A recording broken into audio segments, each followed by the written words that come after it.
বন্ধুরা দেখতে পাচ্ছ হঠাৎ করে কি একটা বিপদ ঘটে গেল।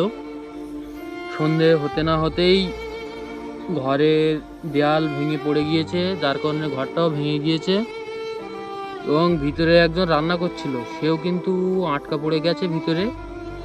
তাকে এখন বের করার চেষ্টা চালানো হচ্ছে। এই মামা মাটি সরিয়ে তাকে বের করার প্রস্তুতি নিচ্ছে এবং ভিতরে যে আটকা পড়ে গেছে সে ভিতরে রান্না করছিল।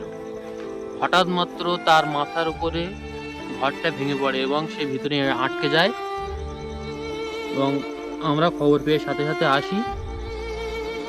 এসে দেখি ঘরটা ভেঙে পড়ে আছে তার মাথার উপরে, সে ভিতরেই আছে। তাকে এই মামা বের করার চেষ্টা করছে মাটি ছড়িয়ে। বন্ধুরা দেখো কত বিপজ্জনকভাবে ভেঙে পড়েছে এবং যে রান্নাঘরটার ভিতরে ছিল তাকে কিন্তু এইখান দিয়ে বের করা হয়েছে এইসব মাটির বড় বড় ছড়িয়ে।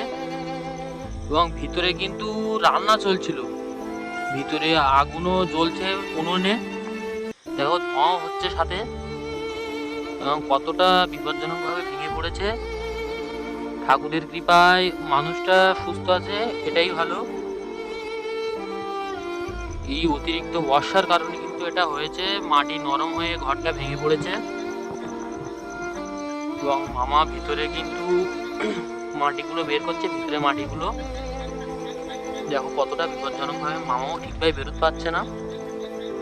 এবং যে মানুষটি ভিতরে আটকে পড়েছিল তাকে এখান দিয়ে উদ্ধার করা হয়েছে এই বড় বড় মাটির চাং সরিয়ে। দেখো কতটা বিপজ্জনকভাবে ভেঙে পড়েছে।